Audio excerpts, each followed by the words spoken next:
نحمده ونصلي على رسوله الكريم أما بعد فأعوذ بالله من الشيطان الرجيم بسم الله الرحمن الرحيم واذكر عبدنا أيوب إذ نادى ربه أني مسني الشيطان بنصب وعذاب اركض برجلك هذا مغتسل بارد وشراب ووهبنا له أهله ومثلهم معهم رحمة منا وذكرى لأولي الألباب وخذ بيدك ضغثا فاضرب به ولا تحنث إنا وجدناه صابرا نعم العبد إنه أواب واذكر عبادنا إبراهيم وإسحاق ويعقوب أولي الأيدي والأبصار إنا أخلصناهم بخالصة ذكر الدار وإنهم عندنا لمن المصطفين الأخيار واذكر إسماعيل واليسع وذا الكفل وكل من الأخيار هذا ذكر وإن للمتقين لحسن مآب جنات عدن مفتحة لهم الأبواب متكئين فيها يدعون فيها بفاكهة كثيرة وشراب وعندهم قاصرات الطرف أتراب هذا ما توعدون ليوم الحساب إن هذا لرزقنا ما له من نفاد هذا وإن للطاغين لشر مآب جهنم يصلونها فبئس المهاد هذا فليذوقوه حميم وغساق وآخر من شكله أزواج هذا فوج مقتحم معكم لا مرحبا بهم إنهم صالوا النار قالوا بل أنتم لا مرحبا بكم أنتم قدمتموه لنا فبئس القرار قالوا ربنا من قدم لنا هذا فزده عذابا ضعفا في النار وقالوا ما لنا لا نرى رجالا كنا نعدهم من الأشرار أتخذناهم سخريا أم زاغت عنهم الأبصار إن ذلك لحق تخاصم أهل النار صدق اللہ العظیم۔ سورۃ الصاد کی 24 آیت نمبر 41 سے آیت نمبر 64 تک آپ کے سامنے تلاوت ہوئی۔ ان آیات کریمہ میں اللہ تبارک و تعالی نے 7 انبیاء علیہم السلام کا ذکر خیر فرمایا ہے، اور پھر وہ جو عنوان ہے اس سورہ مبارکہ کا ہم نے سمجھنے کے لیے مقرر کیا ہوا، رسالت کے باغی، اس عنوان کو سمجھنے کے لیے یہاں ان 2 گروہوں کو جاننا اور سمجھنا بھی ضروری ہے کہ جن کا تعارف رب الجلال نے کروایا ہے۔ ایک جنتی ہیں، دوسرے جہنمی ہیں۔ گویا عنوان کے تحت ہم یوں کہہ سکتے ہیں، ایک گروہ وہ ہے کہ جنہوں نے رسالت کی حمایت کی ہے، رسولوں کی حمایت کی ہے۔ دوسرا گروہ وہ ہے جنہوں نے رسولوں کا انکار کیا ہے، رسولوں سے بغاوت کی ہے۔ تو حمایت کرنے والے جنت میں اور بغاوت کرنے والے جہنم میں۔ 7 نبیوں کا ذکر اور جنتی اور جہنمیوں کا ذکر۔ دیکھیے جو ابتدائی تذکرہ ہے وہ ہے حضرت ایوب علیہ السلام کا۔ آیات کریمہ کا ترجمہ پڑھیں گے، پھر میں آپ کو ان کے حوالے سے کچھ حالات عرض کروں گا۔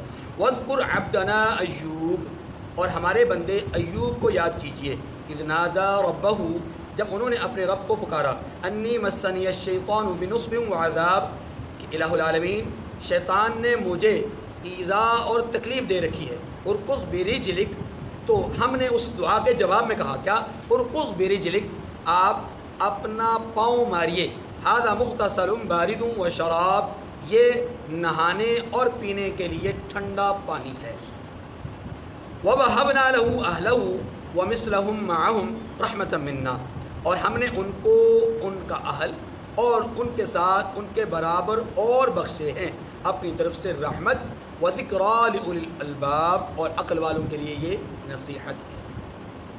وخذ بیدک، اچھا بس یہاں پر بات دیکھیے، حضرت ایوب علیہ السلام کا مختصر تعارف یہ ہے، یہ انبیاء بنی اسرائیل میں سے ہیں۔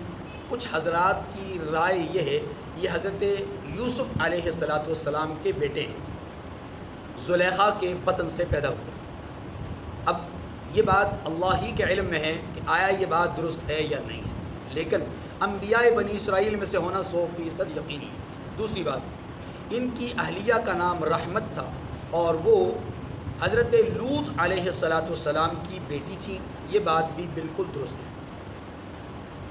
حضرت ایوب علیہ السلام نسب کے لحاظ سے چوتھی پشت میں جا کر کے حضرت ابراہیم علیہ السلام سے ملتے ہیں، خواہ وہ یوسف علیہ السلام کے بیٹے ہوں یا حضرت یعقوب علیہ السلام کے کسی اور بیٹے کی اولاد میں سے ہوں، لیکن چوتھی پشت میں جا کر کے حضرت ابراہیم علیہ السلام سے ان کا نسب ملتا ہے۔ کھاتے پیتے گھرانے سے تعلق رکھتے تھے، شاہی خاندان تھا۔ اب اسی شاہی خاندان کی اولاد میں آگے حضرت ایوب علیہ السلام ہے۔ کھاتے پیتے گھرانے سے تعلق رکھتے تھے، خوب ان کے پاس مال مویشی تھا اور ان کی اولاد میں 7 بیٹے تھے۔ صحت اور طاقت کے لحاظ سے توانا جسم تھا۔ ایک دن شیطان نے بارگاہ عزتی میں یہ بات کہی کہ پروردگار، یہ جو آپ کا بندہ ایوب ہے نا، میرے جال میں پھنس اس لیے نہیں رہا، یا یہ آپ کا شکر بہت ادا کر رہا ہے، آپ کی بہت عبادت کر رہا ہے، اس کی وجہ یہ کہ آپ نے نعمتیں اتنی دے رکھی ہیں، پریشانی اس کو ہے کوئی نہیں، دکھ اور تکلیف کا سامنا کوئی نہیں۔ اگر ایسا ہو جائے تو اس کے حالات بدل سکتے ہیں یا آپ کی عبادت میں کمی واقع ہو جائے گی اس کی۔ اللہ پاک نے شیطان سے کہا کہ شیطان، تیری خواہش پوری نہیں ہونے کی، چاہے یہ خوشحالی میں ہو، چاہے یہ عسر میں ہو یا یسر میں ہو، تنگی میں ہو یا آسانی میں ہو، یہ میرا ذکر اور میری عبادت کرتے رہیں گے، میری یاد سے غافل نہیں ہوں گے۔ شیطان نے کہا کہ پروردگار، حالات اچھے ہونے کی وجہ سے ایسا ہے۔ چنانچہ اللہ پاک نے شیطان کو مات دینے کے لیے، شکست دینے کے لیے حضرت ایوب علیہ السلام کے باغات اور فصلوں کو ایک حادثے کا شکار کرتے ہوئے ساری کی ساری جو ان کی فصلیں تھیں وہ تباہ و برباد ہوئی، اور ان کا گھر جس کے اندر وہ رہتے تھے اس کی چھت گرنے سے 7 بیٹے فوت ہو گئے، اور کسی آفت اور مصیبت کی وجہ سے ان کا سارا مال مویشی بھی ہلاک ہو گیا۔ اور دوسری طرف خود حضرت ایوب علیہ السلام کو جسمانی طور پر کوئی عارضہ لاحق ہو گیا، کوئی بیماری لاحق ہو گئی۔ یہاں میں رک کر کے ذرا بات کو روک کر کے ایک بات عرض کروں گا۔ یہاں کچھ لوگوں نے ذکر کیا ہے کہ آپ کے جسم میں نعوذ باللہ ایسی بیماری لگ گئی کہ جس میں کیڑے پڑ گئے تھے اور وہ کیڑے آپ کے جسم سے گرتے جاتے تھے، لوگوں نے آپ سے نفرت کرنا شروع کر دی، یہاں تک کہ رشتہ دار، عزیز، اقربا بھی، انہوں نے بھی آپ کو چھوڑ دیا اور آپ کو اٹھا کر نعوذ باللہ ایک جگہ پر جو یوں سمجھ لیں کہ گندی جگہ تھی، کوڑے والی جگہ تھی، ہاں جی، یا ایسی جگہ تھی، وہاں پر جا کر کے آپ کو ڈال دیا اور آپ سے نفرت کرنے لگے، آپ کو شہر میں یا بستی میں بھی نہیں چھوڑا۔ یہ ساری داستان اسرائیلیات میں سے ہے، اس کا اس واقعے کے ساتھ کوئی تعلق نہیں ہے، اور تعلق نہ ہونے کی بنیادی وجہ کیا ہے یہ ذرا سمجھیں۔ انبیاء علیہ السلام کو اللہ تبارک و تعالی مختلف امراض میں مختلف عارضی حوادثات کا شکار کرتے ہیں، مختلف آزمائشیں ان پر آتی ہیں، جسمانی آزمائشیں بھی آتی ہیں، لیکن یاد رکھیے کبھی کسی نبی کے ساتھ ایسی آزمائش والا معاملہ اللہ نے نہیں کیا جس آزمائش کو دیکھ کر، جس بیماری اور عارضے کو دیکھ کر لوگ نفرت کرنا شروع کریں۔ نبی کے وجود سے کوئی نفرت نہیں کر سکتا۔ یہ ایک وہ بات ہے کہ جس کو آپ عقیدے کے طور پر سمجھیے۔ نبی کا جسم اللہ کبھی ایسا بناتے ہی نہیں، نہ پیدائشی طور پر نہ عارضی طور پر، ایسا جسم نہیں بناتے کہ جس سے لوگوں کو گھن آتی ہو، لوگوں کو نفرت پیدا ہوتی ہو۔ جسمانی تکلیف اور چیز ہے، نفرت اور چیز ہے۔ نبی کے جسم میں کبھی نفرت آمیز بیماری اللہ نہیں پیدا کرتے۔ بس اتنی بات ہم آگے۔ اب ایوب علیہ السلام کو کیا بیماری لاحق ہوئی، کیا عارضہ لاحق ہوا، صحیح احادیث سے اور صحیح تفاسیری اقوال میں کوئی اس کا ثبوت نہیں ملتا، لیکن قرآن پاک کی آیات سے یہ بات پتہ چلتی ہے انہیں کوئی بیماری، کوئی عارضہ لاحق ہوا اور ان کے اموال، مال مویشی، اولاد، ان میں نقصان ہوا، یہ بھی ثابت ہوتا ہے۔ اب حضرت ایوب علیہ السلام کہ ان حالات میں سب لوگ ساتھ چھوڑ گئے، صرف آپ کی اہلیہ آپ کے ساتھ رہی۔ عرصہ تھوڑا نہیں، تقریباً 18 سال بیت گئے اس معاملے میں، 18 سال تک یہ پریشانی رہی۔ 18 سال کے بعد ایک واقعہ رونما ہوا، اور اس واقعے کے لیے اگلی آیات جو ہے وہ خود بھی ادھک اس کو بھی ذہن میں رکھ لیجیے گا۔ وہ واقعہ یوں رونما ہوا کہ حضرت ایوب علیہ السلام کی اہلیہ بی بی رحمت وہ آپ کے لیے، آپ کی خدمت پر معمور رہی، کبھی انہوں نے آپ سے علیحدگی کا اختیار نہیں کی، یہاں تک کہ بعض حضرات نے لکھا کہ ان کو ان کے بھائیوں نے یا ان کے رشتہ داروں نے کہا آپ چھوڑ دیں، آپ اس شخص کو چھوڑ دیں، آپ کا انتظام کہیں اور کر دیتے ہیں۔ میں کہا نہیں، میں تنگی اور آسانی ہر دونوں صورتوں میں اپنے خامد کے ساتھ رہوں گی، اور یہی میری دنیا اور آخرت کی کامیابی ہونا چاہتا ہوں۔ چنانچہ اس خاتون کے پاس شیطان ابلیس ایک حاذق طبیب اور ایک نیک صالح پارسا انسان کے روپ میں سامنے آیا اور آ کر کے کہنے لگا کہ اے خاتون، آپ کے خامند بیمار ہیں اور میں ایک طبیب ہوں اور بڑا اچھا طبیب ہوں، میں ان کا علاج کر سکتا ہوں، لیکن میرے علاج کے لیے معاوضہ اور فیس یہ ہے، دو باتیں، دو میں سے ایک بات مفسرین نے لکھی کہ آپ جب وہ بیماری سے شفا یاب ہو جائیں تو آپ نے صرف اتنا کہنا ہے کہ ان کو اس بیماری سے آپ نے شفا دی، یعنی مجھے میرا کہنا ہے، ایک جملہ یہ ہے۔ بعض حضرات نے یہ لکھا ہے کہ اس نے یہ کہا کہ آپ نے یوں کہنا ہے کہ ان کو بیماری سے حارث نے شفا دی۔ حارث شیطان کے ناموں میں سے ایک نام ہے۔ حضرت بی بی رحمت جو ہے وہ شیطان کی اس چال کو سمجھ نہ سکی، کیونکہ وہ ظاہر وہ نبی نہیں تھی اور عورت نبی ہوتی نہیں ہے، نبی کی اہلیہ ہیں، تو نبی کی اہلیہ کا وہ مقام اور رتبہ تو سمجھنے کے اعتبار سے، حکمت اور بصیرت کے اعتبار سے وہ نہیں ہوتا جو نبی کا ہوتا ہے۔ خیر، تو بی بی رحمت نے اس کو اس بات کا جو ہے عندیہ دے دیا کہ آپ علاج کر دو، آپ علاج کر دو، اور ساتھ ہی آپ اپنے گھر یا اپنے خامند کے پاس گئیں تو آپ نے اپنے خامند سے اس کا ذکر کیا۔ حضرت ایوب علیہ السلام نے اس بات کو انتہائی ناپسندیدہ جانا اور فرمایا کہ تم نہ جان سکی اتنا عرصہ میرے ساتھ رہ کر کے کہ یہ شیطان تھا، اور تم نے اس کے کو علاج کرنے کی حامی بری کیوں، اور یہ حامی کیوں بری کہ میں اس وقت یہ جملہ کہہ دوں گی۔ آپ نے قسم کھا لی کہ میں آپ کو 100 لکڑیاں ماروں گا، میں آپ کو 100 لکڑیاں ماروں گا، یہ قسم بھی آپ نے کھا لی۔ چنانچہ ادھر جب اللہ کے پیغمبر نے اپنی زوجہ کا یہ معاملہ دیکھا تو بارگاہ عزتی میں دعا کی کہ پروردگار، شیطان نے مجھے اذیت اور تکلیف میں مبتلا کیا ہے۔ اب غور کیجیے گا، 2 دفعہ کہیں اذیت میں، تکلیف میں۔ پروردگار، یہ جو بیماری مجھ پر آئی ہے یہ شیطان کی وجہ سے آئی ہے۔ یہ بات جو نبی نے کی ہے نا، یہ کس بنیاد پہ کی؟ یہ ادب کو ملحوظ خاطر رکھ کر کے کی، یہ بات ذرا سمجھیے گا۔ نبی کے علم میں نہیں ہے کہ پیچھے شیطان اور رب کی بات یہ ہو رہی ہے، نبی نے ادب کو ملحوظ خاطر رکھ کر بات کی ہے۔ ادب کیا ہے؟ اگر کسی انسان کو کوئی خیر ملتی ہے اسے چاہیے کہ وہ اس خیر کی نسبت اللہ کی طرف کرے، اگر اس کو کوئی تکلیف ملتی ہے، اذیت ملتی ہے، اس کی نسبت یا شیطان کی طرف کرے یا اپنے نفس کی طرف کرے، حالانکہ ہوتی وہ اللہ کی طرف سے ہے، لیکن نسبت کس کی طرف کرنی ہے؟ شیطان یا اپنے نفس کی طرف۔ تو نبی نے بھی اسی ادب کو ملحوظ خاطر رکھ کر کے انی مسنی الشیطان، پروردگار شیطان نے مجھے تکلیف دی ہے، اور ساتھ ہی وہ عذاب اور ایذا بھی پہنچا دی ہے۔ ایذا کیا پہنچائی ہے؟ کہ اس نے اب میری بیوی کو ورغلانے کی کوشش کی ہے اور عقیدے کی پامالی کے لیے اس نے جستجو کی ہے، میرے گھر پہ حملہ کیا ہے، روحانی طور پر میری بیوی کو شکست دینے کی کوشش کی ہے۔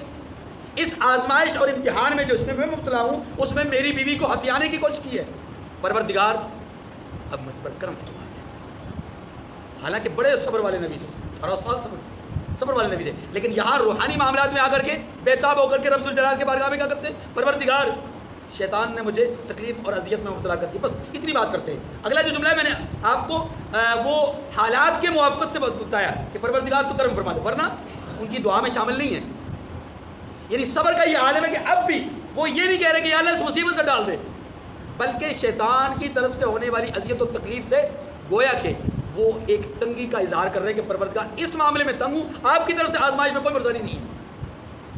اب اللہ نے ان کی اسی فریاد کو، اتنی ہی فریاد کو قبول کرتے ہوئے فرمایا، اے محبوب، اے پیغمبر، آپ نے صبر کا مظاہرہ کیا ہوا ہے، اب آپ اپنے پاؤں کو رگڑیے، پاؤں ماریے زمین پر، جہاں آپ پاؤں ماریں گے وہیں سے پانی کا چشمہ جاری کر دوں گا، میٹھا ہوگا، اسے پیجیے گا بھی اور اسے نہا لیجیے گا، آپ کی بیماری دور ہو جائے گی، ظاہری بیماری بھی دور ہو جائے گی، اور اندر بھی اگر اس کے کوئی اثرات مرتب ہوئے یا منتقل ہوئے وہ بھی ختم ہو جائیں گے، آپ بالکل صحیح سالم تندرست اور صحت مند نظر آئیں گے۔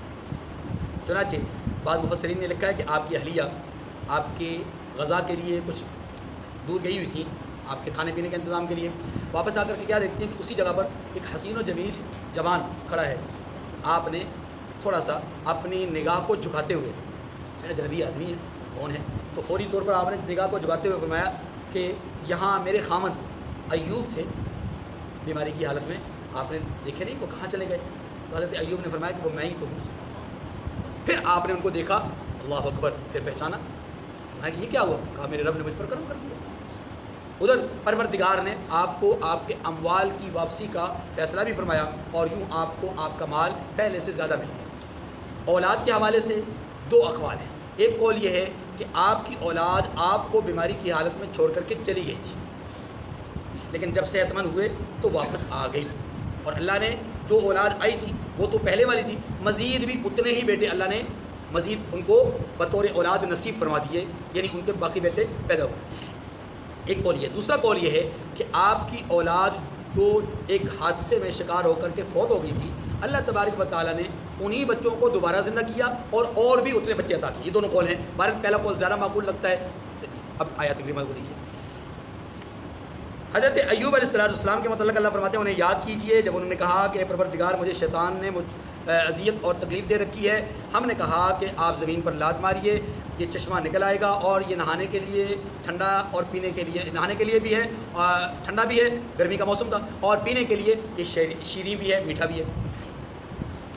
ہم نے ان کو ان کا اہل و عیال اور ان کے ساتھ ان کے برابر اور بھی بخشے، ہماری طرف سے یہ رحمت اور ہے اور عقل والوں کے لیے نصیحت۔ اتنی بات مانگی۔ اب بیوی کے متعلق آپ نے قسم کھائی تھی، اس کا حل اللہ تبارک و تعالیٰ بیان فرمایا، چونکہ بڑی خدمت گزار تھی، ان کی خدمت گزاری کو مد نظر رکھ کر کے، اور ان کا بظاہر قصور بھی نہیں تھا، یہ صرف حضرت ایوب علیہ السلام کا اللہ کے معاملے میں غضب اور غصے کا اظہار تھا، ٹھیک ہے، ورنہ ان کی اہلیہ کا قصور نہیں تھا۔ انہوں نے تو شدت اشتیاق میں آ کر، شدت محبت میں آ کر خامد کی تکلیف ان سے دیکھی نہ گئی۔ وہ صبر جو ایوب علیہ السلام کو حاصل تھا، ظاہر بیوی کو تو اتنا نہیں ہوگا، وہ صفت جو ان کی تھی وہ بیوی کی تو نہیں ہوگی، یا وہ ایمان اور عقیدے کا مضبوط ہونا جو نبی کو حاصل ہوتا ہے، نبی کی بیوی کو تو ضروری نہیں ہے۔ اب پیغمبر نے جب قسم کھا لی یعنی ان کی اہلیہ سے جو غلطی ہوئی، اللہ فرماتے ہیں کہ اور آپ کو یہ بھی حکم ہے کہ اپنے ہاتھ میں جھاڑو لو، یعنی 100 تنکے لے لیجیے۔ آپ نے کہا نا 100 ڈنڈے ماروں گا یا 100 لکڑیاں ماروں، 100 تنکے جمع کر لیں، ان کو ایک جھاڑو بنا لیں، یعنی ایک مٹھ بنا لیں، اور پھر فَضْرِبْ بِهِ وَلَا تَحْنَثْ، اور اس گچھے کو یا اس گٹھے کو آپ جو ہے وہ کیا کریے، اپنی بیوی کو مار دیجیے، بس وہ مارنا ہی کافی ہو جائے گا۔ وَلَا تَحْنَثْ، اب آپ حانث یعنی قسم توڑنے والوں میں سے نہیں ہوں گے۔ إِنَّا وَجَدْنَاهُ صَابِرًا، بے شک ہم نے ان کو ثابت قدم پایا۔ اب توجہ کیجیے، ایوب علیہ السلام نے یہ عمل جو کیا ہے اللہ کے حکم سے کیا ہے، اللہ کے حکم سے کیا ہے، ساری بحث ہی ختم ہو گئی۔ لیکن پھر بھی آپ اس سے ایک مسئلہ سمجھ لیجیے۔ مسئلہ یہ ہے، ایوب علیہ السلام یہ جو عمل کر رہے ہیں، 100 لکڑیاں مارنے کی قسم کھائی، اور اب کیا کر رہے ہیں، 100 تنکے اٹھا رہے ہیں اور ان کو جمع کر کے مار رہے ہیں، تو یہ ہیلا ہوا نا، اصل تو نہ ہوا، جو قسم کھائی تھی اس کے مطابق تو نہ ہوا، لیکن اللہ نے وہ ہیلا بتایا۔ اب سمجھیے، یاد رکھیے کسی بھی معاملے میں ہیلا کرنے کا جو حکم ہے اس کو سمجھ لیجیے۔ اگر ہیلا اس لیے اختیار کیا جا رہا ہے کہ حلال کو حرام کیا جائے یا حرام کو حلال کیا جائے، نمبر 2، ہیلا اس لیے اختیار کیا جا رہا ہے کہ شریعت کے کسی مقتضا کو نقصان پہنچے، شریعت کے کسی تقاضے کو نقصان پہنچے، جیسا میں اس کی مثال دیتا ہوں۔ اس کی مثال یہ ہے، ایک آدمی کے پاس یوں سمجھ لیجیے کہ لاکھوں نہیں کروڑوں روپیہ موجود ہے، اب اس کو پتہ ہے کہ میرا جو سال پورا ہوتا ہے وہ ربیع الاول میں پورا ہوتا ہے، وہ سفر کا مہینہ شروع ہوتا ہی یا کچھ دن گزرتے ہی وہ اپنا سارا اثاثہ اپنی بیوی کے نام پہ کر دیتا ہے کہ بھائی میری ساری دولت، سارے سرمایہ کی مالکہ آپ ہو۔ ایسا کیوں کرتا ہے؟ اس کے ذہن میں یہ بات موجود ہے کہ میں 11 مہینے کے بعد یہ کچھ کروں گا، 12واں مہینہ میرے مال پر میری ملکیت میں نہیں ہوگا، تو نتیجتاً مجھ پر زکوٰۃ واجب نہیں ہوگی، تو اتنی کروڑوں روپے میں سے اتنے لاکھ کی زکوٰۃ سے بچ جاؤں گا۔ اب یہ جو ہیلا ہے، اس نے کیا کیا، شریعت کے تقاضے کو ڈیمیج کیا ہے، شریعت کے تقاضے کو پامال کیا ہے۔ اور یاد رکھیے، کسی حلال کو حرام کرنے کے لیے یا حرام کو حلال کرنے کے لیے یا شریعت کے تقاضے کو ضائع کرنے کے لیے یا نقصان پہنچانے کے لیے اگر کوئی آدمی ہیلا کرتا ہے تو یہ ہیلا شرعاً حرام ہے۔ حضرت ایوب علیہ السلام قسم کھا رہے ہیں اللہ رب العزت کی ذات کو مد نظر رکھتے ہوئے، اللہ کے معاملات کو مد نظر رکھتے ہوئے انہوں نے غصے کا اظہار کیا، اپنی بیوی پر غصہ۔ اب بیوی کا جو معاملہ ہے دوسری طرف، وہ نیک پارسا خدمت گزار خاتون تھی اور ان کی بظاہر غلطی بھی حقیقتاً نہیں تھی، اس لیے حضرت ایوب علیہ السلام نے یہ جو کام کیا، قسم کھا لی۔ اب اللہ چاہتے ہیں کہ میرا بندہ قسم توڑنے والا بھی نہ ہو، ادھر میری بندی کو بھی بلا وجہ اذیت و تکلیف بھی نہ ہو۔ اللہ نے اس کا حل خود بتایا کہ آپ 100 ڈنڈے کے بجائے 100 لکڑیاں لے لیجئے اور ان کو جمع کر دیجئے 100، اور ان 100 کو یک بارگی مار لیجئے، آپ کا مارنا بھی، آپ کی قسم بھی پوری ہو جائے گی اور ہماری بندی کو تکلیف بھی۔ تو اب یہاں دیکھیے، یہ ایک ایسا ہیلا ہے کہ جس ہیلے میں حلال کو حرام کرنا مقصود نہیں ہے، یا ضرورت کو پورا کرنا بھی مقصود ہے، الفاظ کی تکمیل بھی مقصود ہے، ٹھیک ہے جی۔ وَخُذْ بِيَدِكَ ضِغْثًا فَاضْرِب بِهِ وَلَا تَحْنَثْ، اپنے ہاتھ میں جاڑو لیجئے یعنی ایک گٹھ لیجئے اور اس سے ماریے اور قسم نہ توڑیے. اِنَّا وَجَدْنَاهُ صَابِرًا، بے شک ہم نے ان کو ثابت قدم پایا ہے. نعم العبد، بہت خوب بندے تھے. اِنَّهُ اواب، بے شک وہ رجوع کرنے والے تھے. اب ایک ذرا آئیے اس بات کی طرف جس کی بنیاد پر یہ واقعات شروع ہیں. بات کیا ہے؟ اللہ رب العزت مشرکین مکہ کو یہ بات سمجھانا چاہ رہے ہیں کہ اے مشرکین، تم رسول اللہ کو ایذا دینے کے درپے ہو، تم رسول اللہ کی رسالت کے باغی ہو، تم رسول اللہ کی رسالت کے انکاری ہو. حالانکہ تمہارے انکار، اور تم انکار کر رہے ہو اس لیے کہ تم نے یہ سمجھا کہ یہ مالدار نہیں ہے تو تم نے ان کو ایذا دینا چاہیے.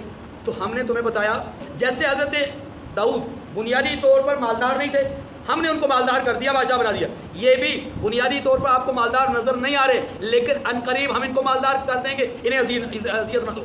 نمبر 2، تم نے ان کو مالداری یا غیر مالداری کا تانا دیا.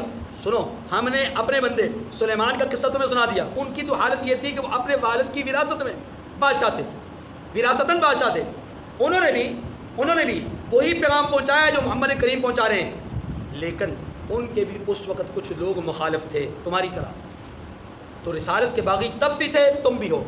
نفع ان کو بھی نہیں ملا، نفع تمہیں بھی نہیں ملے گا. پھر تیسری بات، اگر خاندانی طور پر تم صاحب ثروت ہونے کو دیکھتے ہو تو ہمارے بندے ایوب کو دیکھ لو، خاندانی طور پر صاحب ثروت تھے، لیکن پھر ان کے اوپر حالات ایسے آئے کہ تنگی آ گئی. حالات ایسے آئے کہ تنگی آ. اس سے اشارہ ایک اور بات کی طرف ہے، اور وہ بات کیا ہے کہ جناب محمد رسول اللہ صلی اللہ علیہ وسلم کے پردادا جناب ہاشم، جن کا اصل نام وہب تھا، ہاشم نام ان کا صرف اس لیے پڑا ان کی سخاوت اور دریا دلی کی وجہ سے کہ وہ حجاج کرام کے لیے، مہمانوں کے لیے بڑی بڑی تواضع اور اکرام کا اہتمام کیا کرتے تھے اور لوگوں کو چوریاں بنا کر کے کھلایا کرتے تھے. وہ چوریاں بنانے کی وجہ سے ہاشم کہا جانے لگا، اور یوں آپ کا نام اصل بھول گیا لوگوں کو، اور آپ کا یہ جو صفاتی نام ہے وہ لوگوں میں رائج ہو گیا. تو گویا خاندانی طور پر تو آپ بھی صاحب حیثیت ہے. اب جا کر کے اگر حالات ایسے نہیں ہیں تو تم ان کو مت سمجھو کہ یہ سردار نہیں ہے. سردار یہ تب بھی تھے، سردار یہ اب بھی ہے، اور عنقریب ان کی سرداری حقیقت میں ظاہر بھی ہو جائے گی. اس لیے لوگوں، تم ان کی رسالت کے باغی نہ بنو، ورنہ یاد رکھو کہ صرف یہی 3 نہیں بلکہ ہم تمہیں 6 نبیوں کے مزید تذکرے کر دیتے. ان 6 کے 6 نبیوں نے اللہ کی طرف سے آزمائشوں اور امتحانات میں صبر کا مظاہرہ کیا ہے. ان میں سے کوئی ایک نبی بھی ایسا نہیں کہ جس نے اس اذیت اور تکلیف کو مد نظر رکھ کر کے دعوت اللہ چھوڑ دی ہو، اللہ کی طرف بلانا چھوڑ دیا ہو. تمہاری یہ خام خیالی ہے کہ محمد کریم تمہاری اذیتوں یا تمہاری بے رخیوں یا تمہارے اس طرح کے رویوں کی وجہ سے یہ دعوت دینا چھوڑ جائیں گے. یہ دعوت دینا نہیں چھوڑیں گے. جس طرح ان نبیوں نے جن کا تذکرہ آ رہا ہے انہوں نے اللہ کی طرف بلانا نہیں چھوڑا، یہ بھی نہیں چھوڑیں گے. نتیجتاً وہ بھی کامیاب ہوئے، یہ بھی. بس یہ خلاصہ اگلی آیت کا سمجھ میں آ گیا. دیکھیں، وَاذْكُرْ عِبَادَنَا إِبْرَاهِيمَ وَإِسْحَاقَ وَيَعْقُوبَ أُولِي الْأَيْدِي وَالْأَبْصَارِ. آپ یاد کیجئے ہمارے بندوں میں سے ابراہیم، اسحاق اور یعقوب کو جو ہاتھوں والے اور آنکھوں والے تھے. کیا مانا ہاتھوں والے اور آنکھوں والے کا؟ اولی الایدی والابصار. ایدی ید کا تعلق ہوتا ہے عمل کے ساتھ. ید کا تعلق کس کے ساتھ ہوتا ہے؟